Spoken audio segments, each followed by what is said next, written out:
Hi, this is Sanjay Parihar. I'm from Houston, and I'm a technologist. We are committed to bring people from hospital industry to know their views and to get more information on this time. Our mission is to get more and more information, positivity to our audience as such, and getting more information from hospital industry. So in that series, now we are here with Mr. Aditya from TigerTrails Jungle Lodge. Welcome, Mr. Aditya, in our show. Thank you, Sanjay. Thank you for having me. Thank you very much. And along with you, joining Ms. Millie Sham. Thank you, Millie, for joining, Sham. Thank you so much for this opportunity. Thank you very much. Rohit is also with me. Hey, Rohit, how are you? Great. And so as we are going through, some of the things from your profile. Let me ask some questions. 24 years as a naturalist and conservationist in promoting wildlife in Tadoba.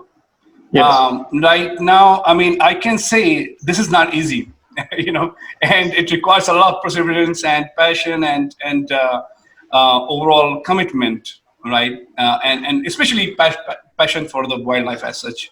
Tell us your journey as such. I think nature is an excellent teacher, and I've had the opportunity of being in wildlife parks for a long time with my father, who used to, I used to accompany him, and he's taught me many things, and that is how my journey into the wild habitats around Tadoba began so many years back. And nature is a very good teacher and is able to teach you things every day. So I don't think I know everything. In fact, I'm learning every day.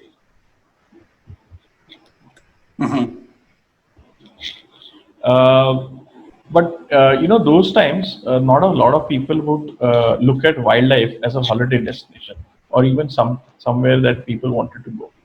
And now today, a lot of people have information about wildlife. They have information about places where they want to go to and see things. And I feel that I started a lot earlier and was having a lot of exposure to wildlife, and that helped me actually learn quite a few things earlier on. And as I continue to implement things that I've learned, whether it's a different kind of habitats or animal behavior, it gives you a lot of insight into the way wildlife behaves, the way the parks operate. So that is a continuous process as a naturalist, I feel. So 25 years is just a start. Wow, great. I mean, as you mentioned, 25 years start and they're still learning, right? I mean, and that's the main thing, main passion behind it in a way, right? Let me ask you another question. Sure. Turning a barren land to a lush green jungle lodge is one of the finest example that you can create that without disturbing people's life, right? And tell us about that story. Actually, when you want to create habitats, you need water. And once you have water, I think creating forest becomes not such a difficult job. And in fact, I wanted to show you just how barren the landscape used to look earlier on. This is a picture taken over 20 years back. And if you just look behind me, Oh this is wow. what the landscape looked like. So this is in the mid 90s. And today the same landscape looks like this. Beautiful. Wow. Wow. And Complete makeover. now, yeah, it's a huge makeover. And so our experience actually has been as an environmental engineering company. And to create this forest, we needed a lot of expertise of people who were well versed with environmental engineering skills. They needed to have good, information on how the geology of the area was, what kind of water the groundwater was holding, how to recreate different ecology of the park. So if you look at this corner of the national park, it's an area which is around 8 square kilometers in size, which is abutting, or it's the national park actually envelopes this entire area. And the main stream that actually flows through this place is a stream called the Tadoba River, after Okay. which the park is also named. So it overflows from the Tadoba Lake and comes down into this valley, which is called the Chichkat Valley. And this would only flow in the monsoon when it would rain. And so we would have maybe 2 hours of water in the stream, and then it would dry up. And this is the water that we wanted to tap. So our engineering teams got into the process of creating aquifers. Aquifers is something that connects surface water or runoff water into storage tanks which are underground. These are natural storage tanks which are formed. And over a period of last 25 years, we've been able to grow from, so the 20 years back, the water table was at 48 feet. It is now 8 to 12 feet across the valley. That's great. So That's this great. huge increase of the water table has allowed us the opportunity to recreate the forest. Now we already had a very vibrant forest around us, and there were 3 habitats that we wished to emulate from the park. One was a riparian forest. So this riparian forest is something that grows around the water channel and is endemic to that region. The second was a dry deciduous forest, which is endemic to central Indian highlands. And the third was grasslands. The grasslands are one of the most incredibly important kinds of habitat that are necessary for a variety of species of wild fauna that survive on it. From smaller mammals like lizards, jungle cats, nesting birds. So these are all dependent heavily on wild grasslands, and that is something that we wanted to recreate on this land. And so that was the start 25 years back. And today we've been able to successfully recreate all these 3 habitats. Wow. Once we've recreated these habitats, slowly the herbivores have started getting used to the flora in that area, and they started grazing there. Then they found water. There was protection. So because there was protection, they started becoming resistant.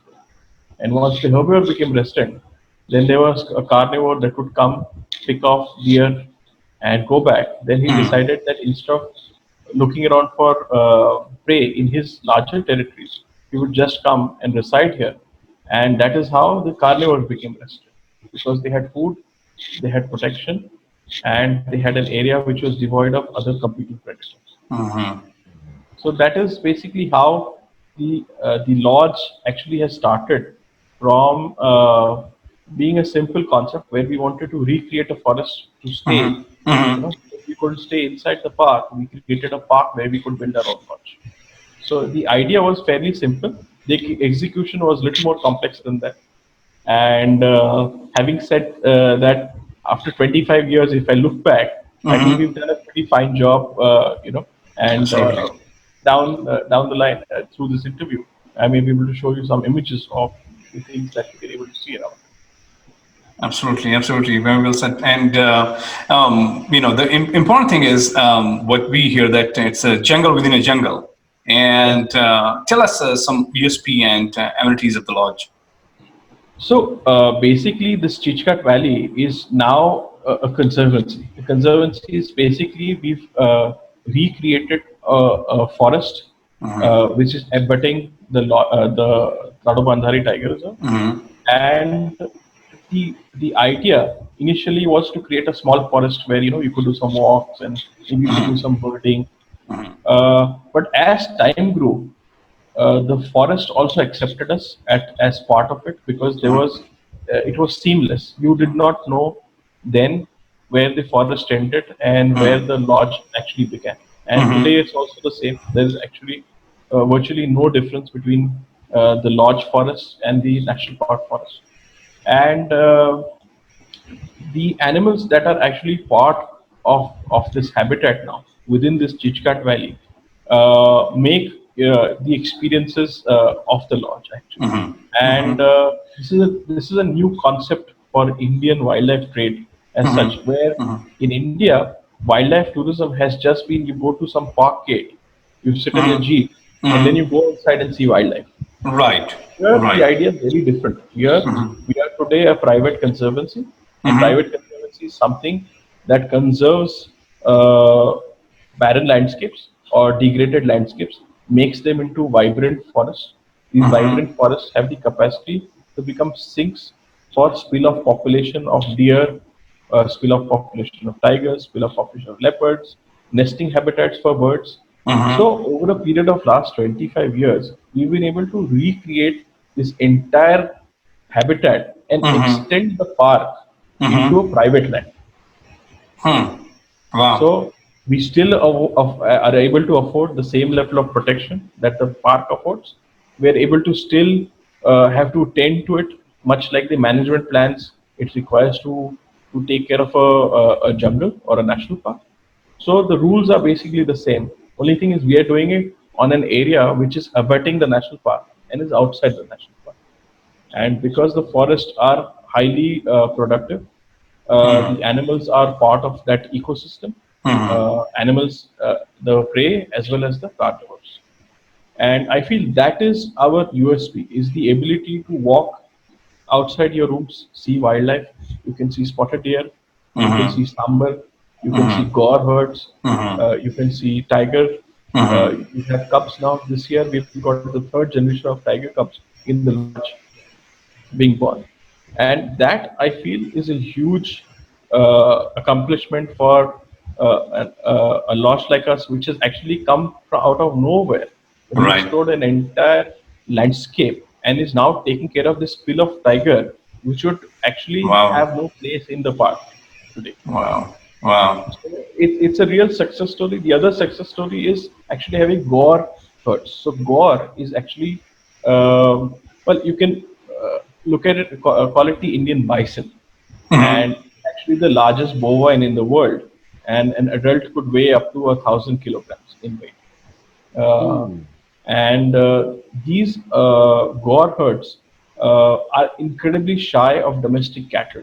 They're incredibly shy of people, and to have two herds of gore with young calves actually showcases our ability to protect this highly complex wild landscape that we've created.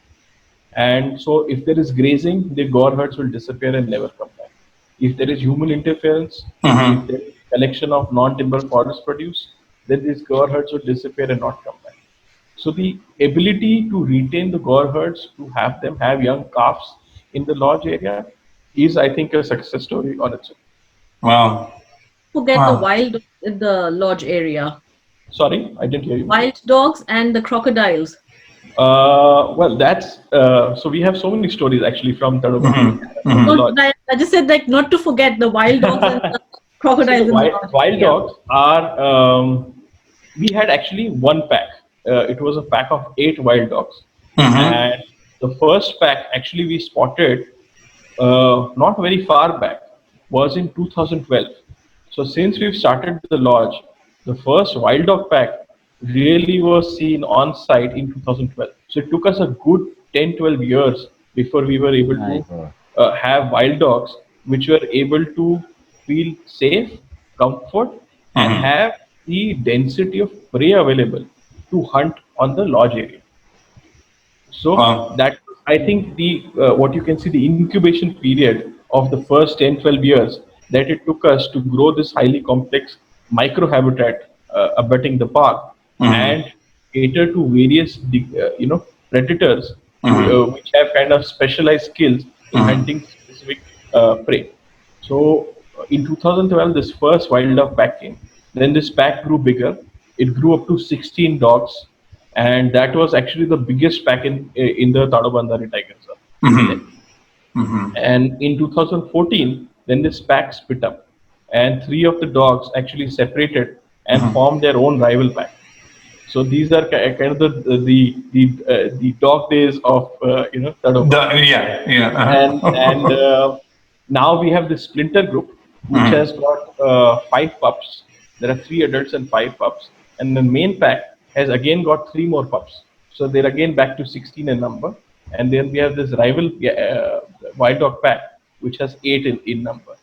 And both are now denning in 2020. Both of them are denning around the lodge. And wild dogs actually have an area of around 20 square kilometers. So they have a very large area. So they are not residents of the lodge. They are occasional visitors. But the fact that now in 2020 they are denning in the lodge, which means that when a wild dog pack has a denning site, they normally operate within a 1 kilometer radius of that den site because they have young pups to tend to. And having water, which is perennial near the denning site, is of utmost importance to the wild dogs. So having our lakes and waterholes around the den sites is one of the reasons why these wild dogs have actually chosen to den around the lodge. The second most important reason is the ability to hunt prey and provide food for the growing pups. So I think these two reasons are one of the most important for these small predators, but very important in terms of maintaining the biodiversity of the area. And probably as time goes, we would see another splinter group from the big pack happening. And time will tell how they, whether they accept in the lodge or they were able to form another territory of their own. So it's an incredibly fascinating species to see, and we see lots of videos from our camera trap footage of them chasing spotted deer. We see footage of them chasing nilgai. So it's Yeah. really yeah, interesting to see all this wildlife happening just meters away from your room. And that's really kind of the experience that we're trying to showcase in our conservancy, is that you really don't need to be inside the park to see wildlife. You can create wildlife viewing habitats around the parks, and that is kind of the future of wildlife tourism in India, is to actually not burden the major reserves, but actually put in areas around the reserves which cater to the spill-off population of carnivores around the reserve. Similarly, the crocodiles have also come. So when the Tadoba stream would flow in the monsoon time, the stream actually flows down into the lodge and flows away from the lodge and connects to a larger water body, which is south of the lodge. It's around 50 square kilometers inside. And it's the largest reservoir in that area called Irai Lake. It's also where we do our boat safaris. Okay. And so when this stream flows in the monsoon period, young crocodiles as hatchlings either swim downstream from the Tadoba Lake or upstream from Lake, and start residing in our waterholes there. And these crocodiles then they grow up to 7 or 8 feet in size, and you're able to see them from our tents. You're able to see them from our photographic heights, and some of them are able to survive till adulthood. Some of them kind of get cannibalized by the bigger lot, and then every year we'll get dozens of new hatchlings coming in, probably as fodder for the bigger ones. And some of them survive and get bigger. The other ones become food for the other crocodiles.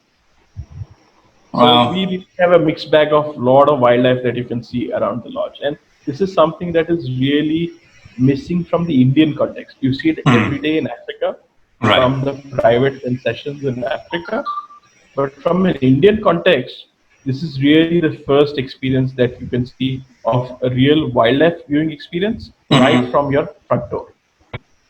Wow, that's a. I mean, of course, it's great to hear that, giving them the environment where they can feel, like living and staying there because of water and a couple of the other things. That's great to hear, and that's a, in a way, great strategy for natural expansion of the jungle, right? In a way, Yes. right? It And is also a necessity today, Sanjay, because exactly. as the park, Tadoba started from 115 square kilometers when we came to Tadoba. And as the park grew, the density of protected habitat and the prey also has grown. but there is a finite limit as to how much the park can, because the park will basically take over forest existing forest lands. But what happens when your tiger population, when your deer population actually spill ups to private lands, Mm-hmm. and there's a lot of man-armed conflict that can Mm-hmm. potentially take place. So here is a business Mm-hmm. that offers you protection for your wildlife.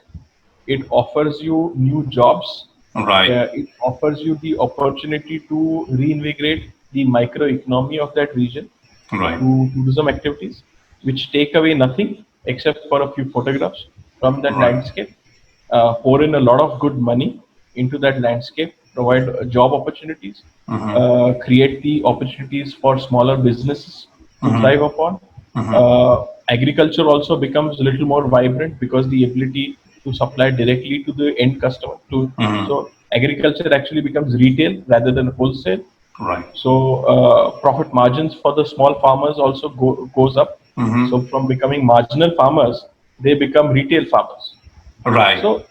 So this is one lodge being able to cater so much and in recreating wildlife habitats, and able to conserve not just wildlife habitat but Mm-hmm. also the economy through vibrancy of economic transactions. Great to hear. I mean, Rohit, this is definitely interesting, right? It is quite interesting. And if I say Aditya, we keep listening and we'll keep getting the many stories. I And the think story, I think so. I think so. yeah, and the story looks like endless. And Yes. I can imagine when the clients comes to stay to your resort, it's not all about like the destination. It's all about knowing the things exactly and correct information about the place and the resort is really important. In fact, like this, so yeah, Aditya, you're saying something? No, actually, when clients come, they are actually looking for a wildlife experience.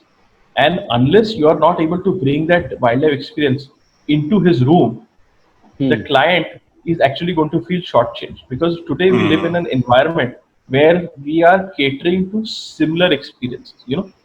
We are looking at world-class ecotourism experiences. So if he's going to Africa, he's going to Vietnam, he's going to Borneo, he's going to Pantanal, or he's coming to Tadoba, he's looking at an at par world-class wildlife viewing experience. Mm-hmm. And that Hmm. is what we are catering to. So we are bringing the wildlife viewing experience right into his room. Right. Yeah, in fact, that's the reason. Like the information, the knowledge, and in-depth, complete exploration of the destination, the wildlife lover they come to the place like Tadoba. That's right. That's right. Yeah, and it's becoming like one of the really very very popular destination. In fact, like I have a question to you because there's a lots of wildlife there. You have already explained about that what all the wildlife opportunities are there. But when the clients are there to in Tadoba and your resort, apart from this wildlife, do they have any other activities possible for them? So, if you look at Tadoba, the landscape, 20 years back, maybe there were a dozen tigers in Tadoba.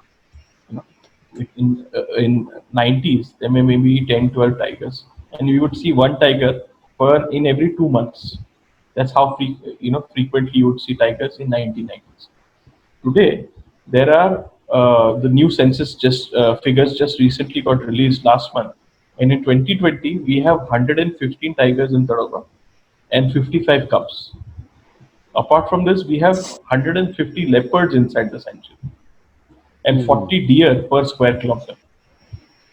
So Tadoba has really grown and is now bursting at the seams. So when we talk of experience to the guest who's visiting, it's not just a park where he can go. It's a park where he's going because he can get a fantastic wildlife experience for a really long period of time. And there are different ways of delivering that experience. Traditionally, experiences have always been jeep safaris. You sit in the back of the jeep, you try and find wildlife that the guest wants to see, and Tadoba does this in a very peculiar way. And this is how it is really different from the other tiger parks in India. Other tiger parks have very specific routes and zones. So once you draw a ticket, at the gate, you can only go to a fixed route or a fixed zone. So if on Right. that you're given route A, and suppose there's a tiger sighting on Route B, it doesn't allow you to shift to Route B. Hmm. And this actually, for the guest, this is a bit shortcoming because he's paid the right money, but he's drawn the wrong ship. Tadoba does this very differently. So Tadoba has the entire park as a free range. The free Hmm. range allows the naturalist who's accompanying the guest to actually plan for a safari and deliver an experience guaranteed every single day. And because the free range allows him to plan for different wildlife movements at different times of the year, he can also pinpoint and allow his guests to pick and choose what kind of wildlife experience he can offer the following based on the feedback from the guests. So this actually, the ability to deliver every day a good wildlife experience is very important when you run a lodge operation where guest requirements are extremely important to us, and you are only as good as your last guest. That's what I firmly believe. So happy guest equals Very more good. guests coming in, Good, because yes, yeah. there's no better than word of mouth publicity. And Yeah. the other way to showcase wildlife is by walking safaris, by our pontoon boats, and through our photographic hikes. So a few years back, we thought that a lot of guests were actually staying for 3 or 4 nights in the lodge, and only the photographic guests would actually stay for 7 nights and 10 nights. And the guests would actually go to other places yeah, in central India to see wildlife, because there was another opportunity to see wildlife through another way rather than just jeep safaris. And that is where we opened up some of our trails for walking safaris. We created photographic hides, and we opened up pontoon boats. So the pontoon boat actually operates in this lake to the south of the lodge. It's called Irai Lake, and it's 51 square kilometers in size. And the pontoon boat allows you to see this lake and the forest that surround the lake in a very quiet way. There is no noise on the lake. It's placid waters. It's not a flowing river, and you can explore the various inlets around the lakes for a lot of birding activities that take place.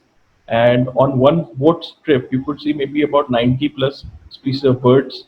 Um, Ideally, mornings are very good for birding because the forest is just waking up at that time.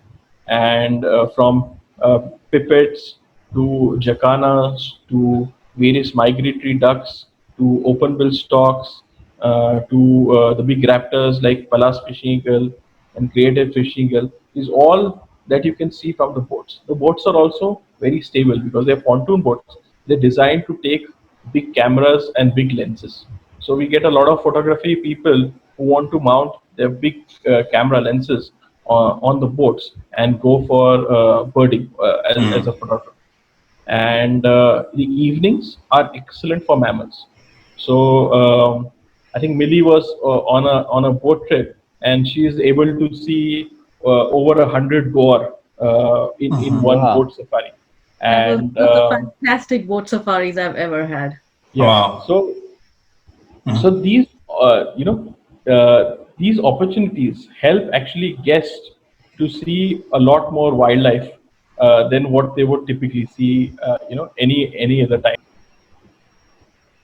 And then you can also see wild dogs from the boats. You can see sometimes you can see good tiger sightings from the boats. And sambar is regularly seen, spotted deer is seen regularly from the boats. So it really becomes a good, wholesome wildlife viewing experience. And I'll just pull up a picture of some of the sightings that can happen. So that's our pontoon boat, an entire herd of boar behind us, and this is the kind of sighting that you would see. This is very similar to what people do in Okavango Delta, and when they see a similar experience being offered here in Tadoba, They're quick to lap it up because it's something that is of very high quality.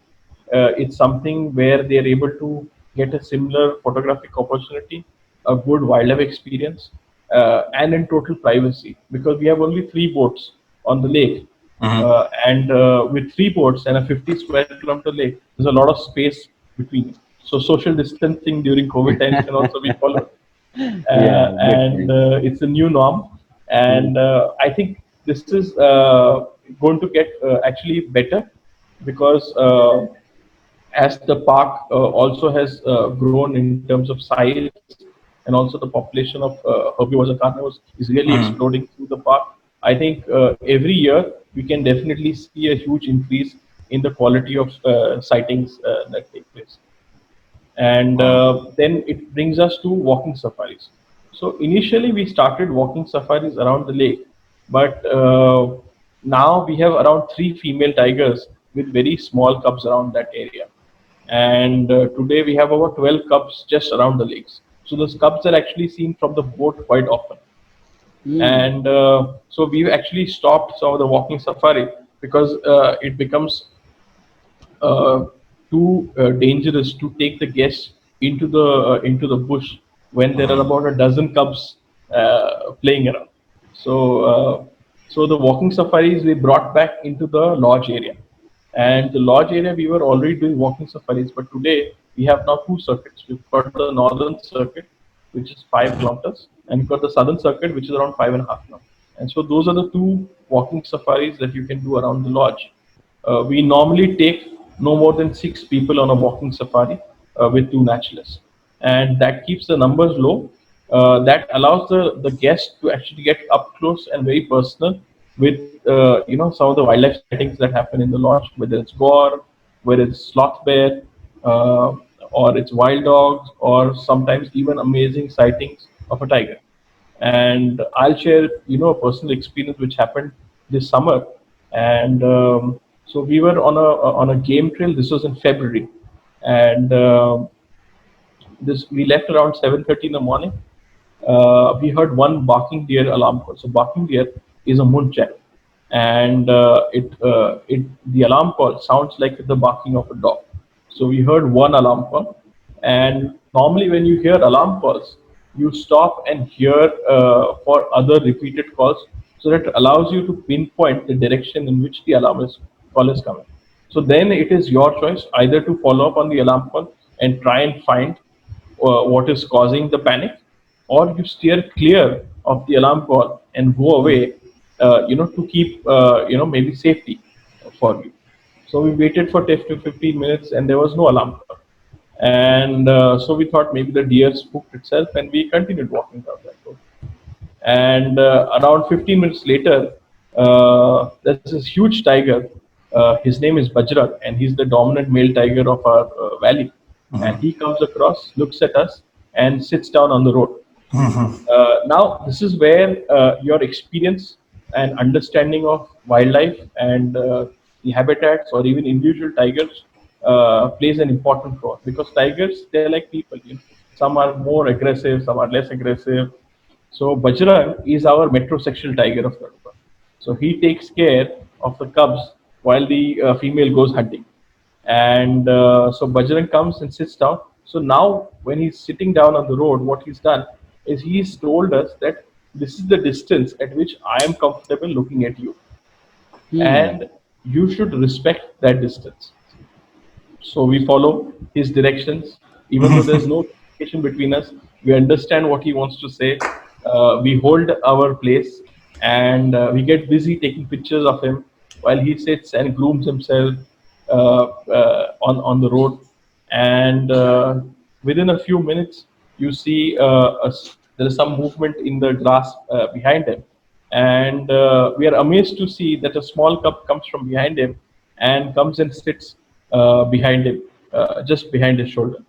And then Bajrang calls out to him, and he comes in the front and he sits and he grooms them. Then there's a second cub which comes out from the grass, looks at us, and a small snarl, and Zara runs across the road. Then a third cub comes and sits next to the first cub that came on, and he gets groomed by Bajrang. and within few minutes, one by one, they start walking away into the bamboo behind.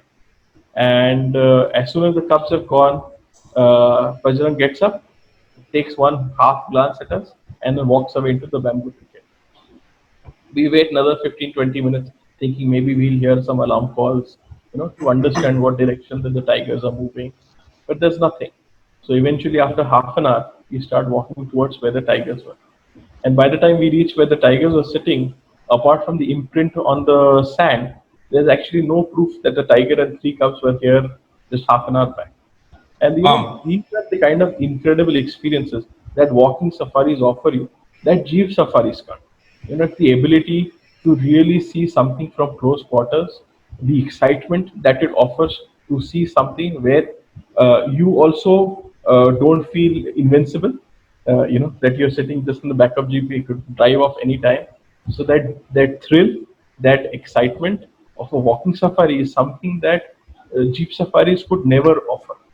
Right. And so it's a fantastic way of seeing Right. wildlife apart from just boats and jeep safari. Then to Oh, further the envelope of experience, we wow. started the option of staying inside the park in the lodge conservancy by your own.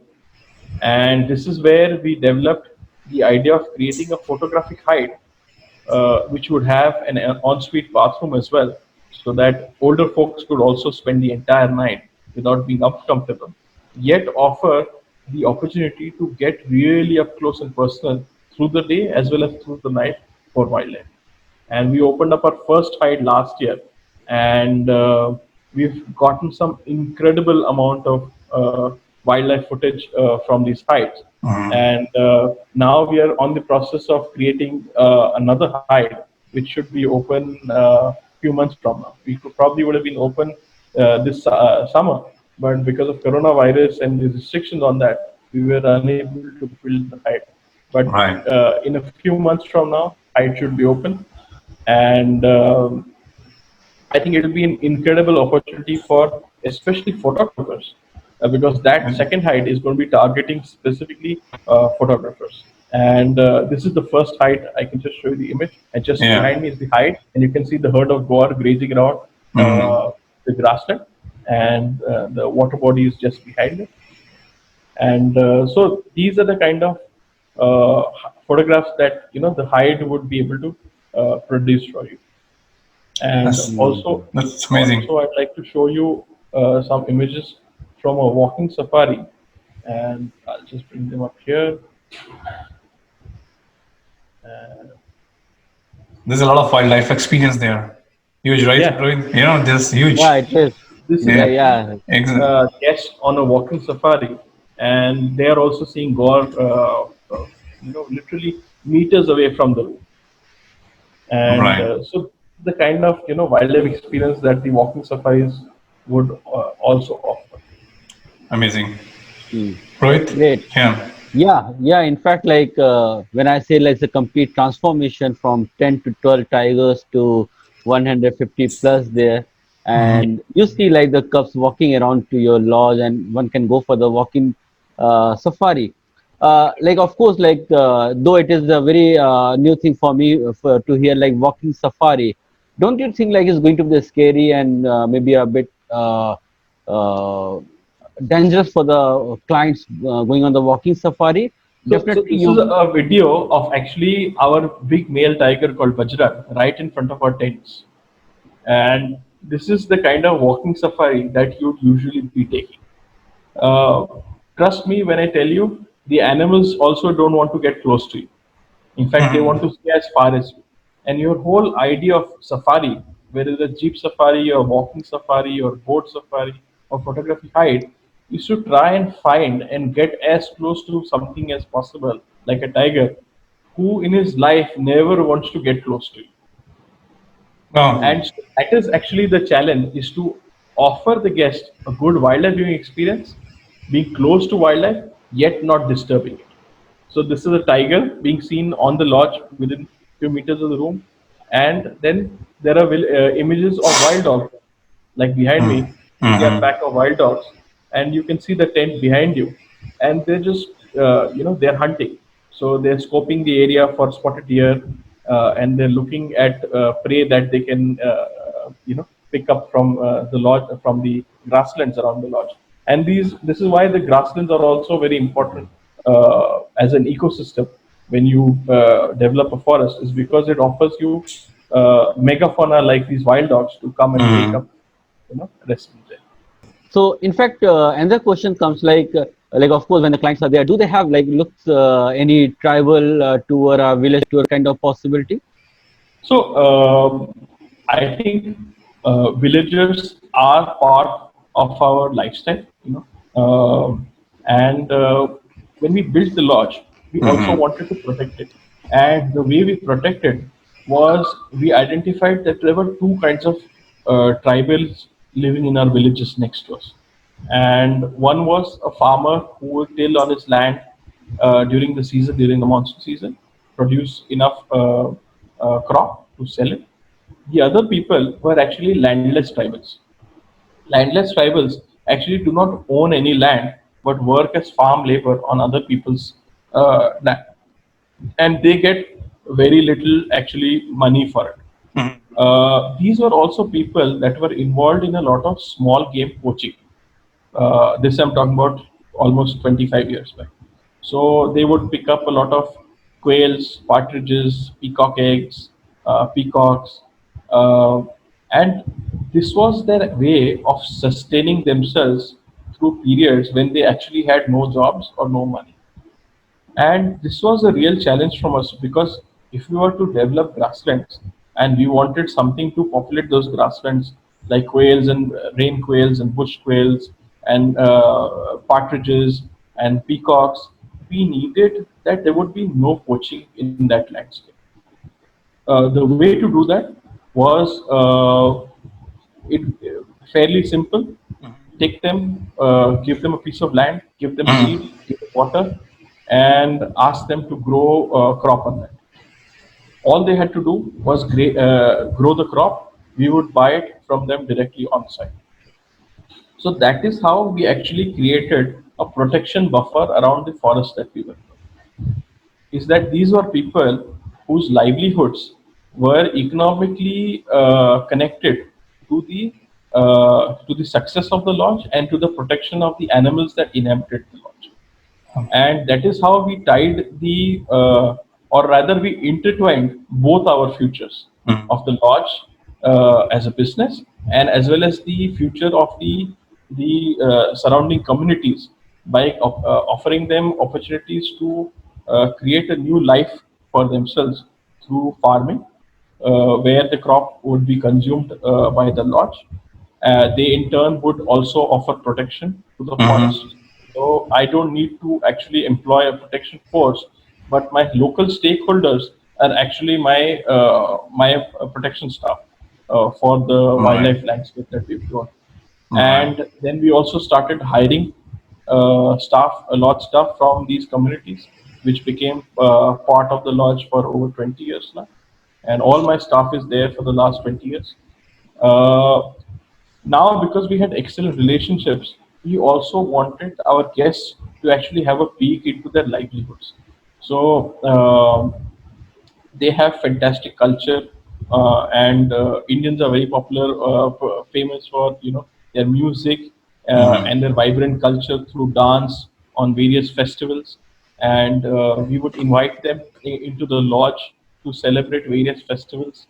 And whenever the guests would be there, they would be able to have an insight on how Indians and tribal communities celebrated their festivals.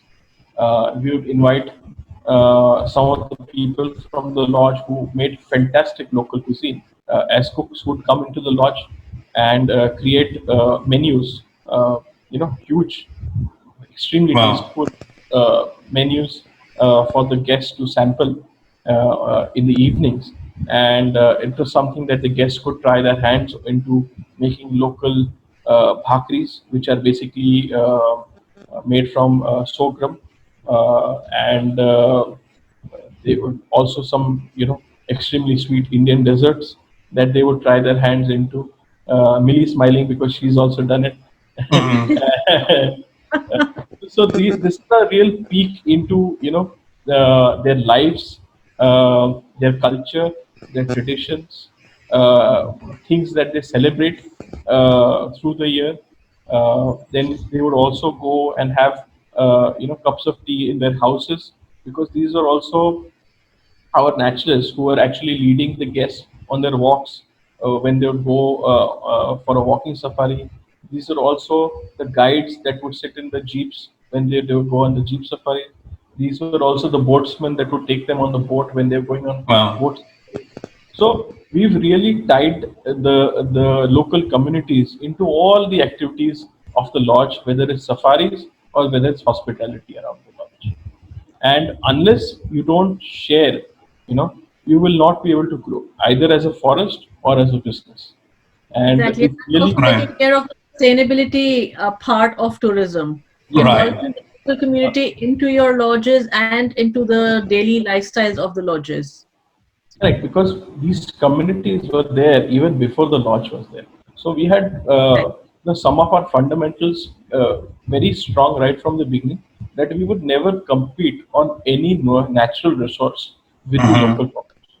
And for the local population, water and forest are the two biggest natural resources. And till date, in 25 years, we've never competed with the natural resources. In fact, we've helped them grow the natural resources. So we grew the Right. forest, and all the dried wood would be actually catered to for cooking to the local families from the lodge forest. So they actually did not have to risk and go inside the park. All the Right. village wells that never had water through the year now have water around 30, 40 feet all through the year, even 2 kilometers downstream from us. That is because of the water table we were able to restore. So when we are withdrawing water from the groundwater, we're also able to replenish almost a million times more than what we are able to withdraw.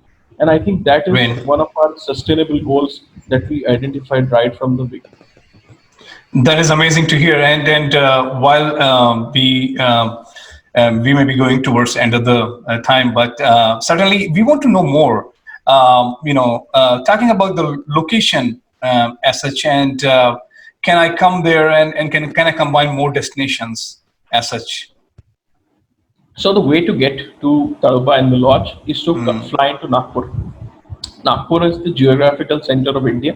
It's a 0 milestone of India, Right. and it's connected domestically very well.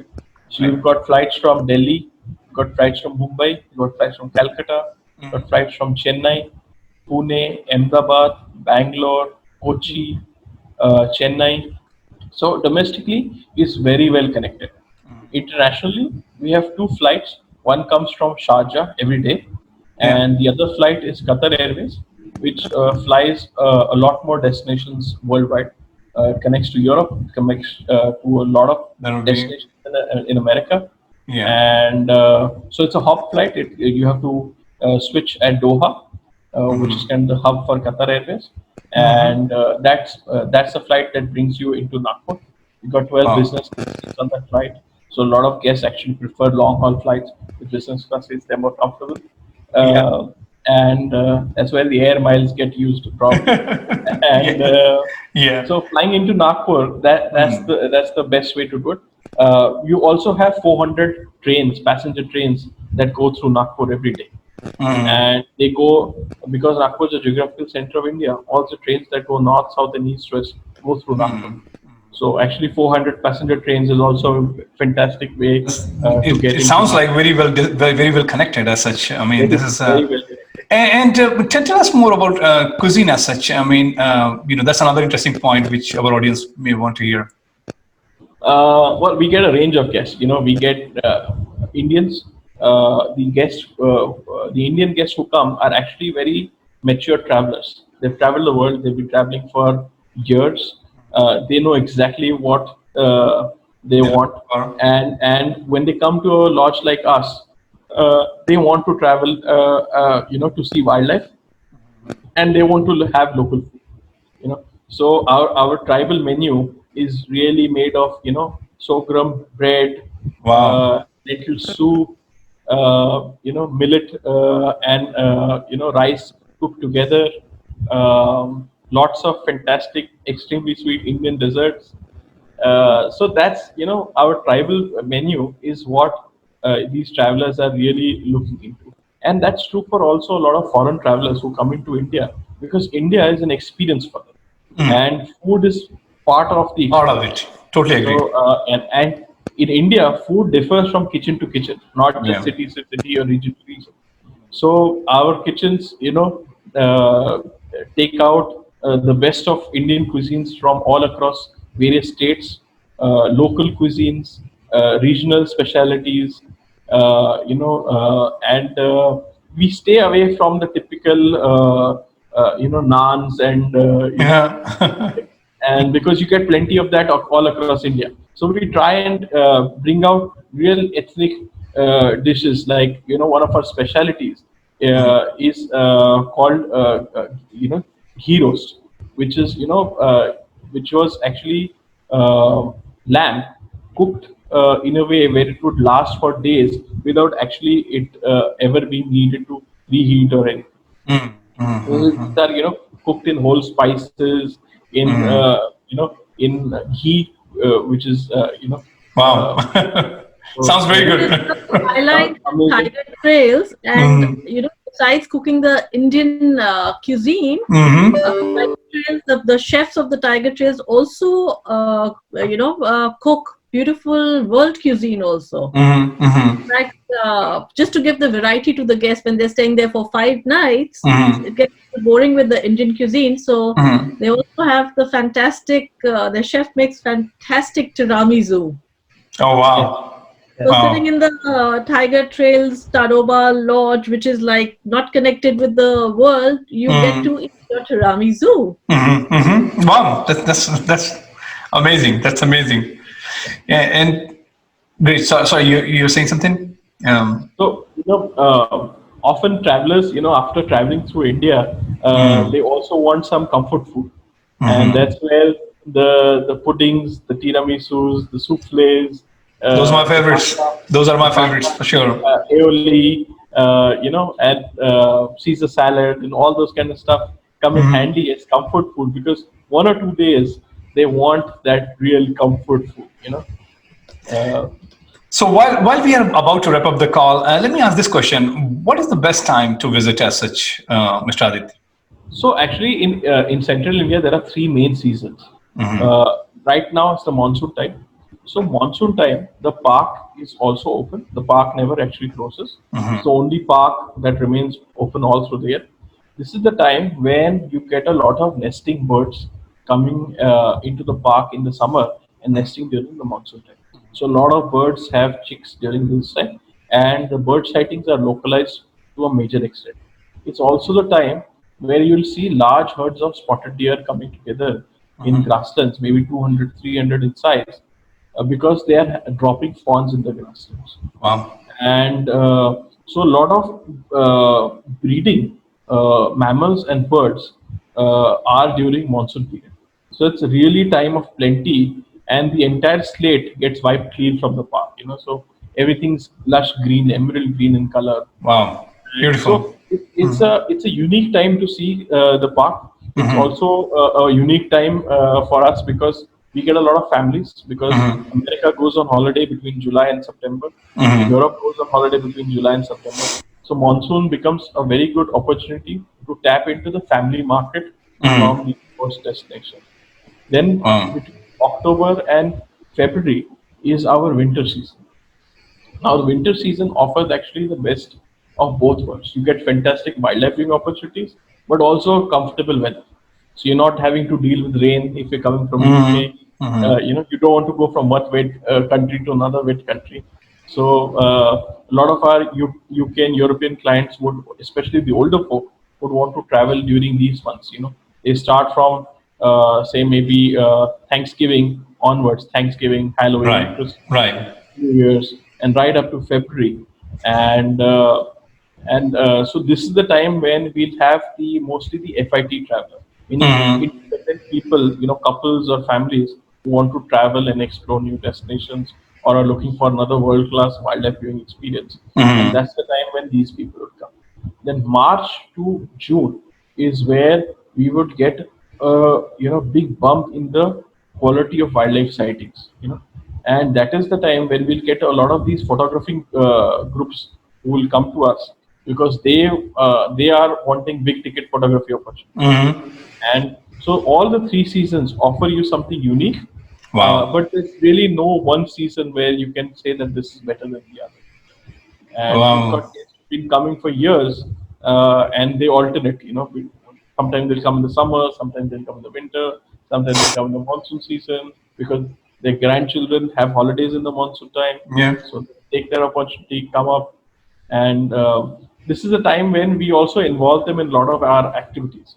So Right. we actually do a lot of plantation work because we have to do a lot of habitat management just pre-monsoon, just before the rains start. So we do a lot of plantation work with our guests, and that actually the kids enjoy because that's what it takes. And I'll just show you an image. So this is Oh, actually some of wow. our Uh-huh. taking part in plantation activities at the lodge. And so it really involves the children. A lot of these kids are actually don't know where food comes from. They think food comes from a supermarket. So going into the farm, seeing how rice is grown, talking to the people, how to protect it from wildlife, looking at maybe how what turmeric looks like, what the plant of a turmeric looks like. Turmeric grows under the ground, how they dry it, looking at maize, looking at bajra, looking at soybean. So, apart from wildlife viewing, it really is a hands-on experience for families to understand what it takes actually to grow this kind of crop. And, so not just wildlife viewing, but we get a little step ahead, and our actually interaction with our local communities increases even more because we got a little more time on our hands in the most. Wow, wow. This is great, and it's a lot of experience there all year round. So definitely, we are going to wrap up our call, and please stay on. We have some follow up question, Sure. but thank you very much, Mr. Aditya. Thank you Thank for you. Thank sharing you. the information in detail. And personally, I would love to come there. Once everything been sorted out for sure. And it's We good for hope so. We family. hope so. Good for family. Definitely. Thank you very much. Thank you.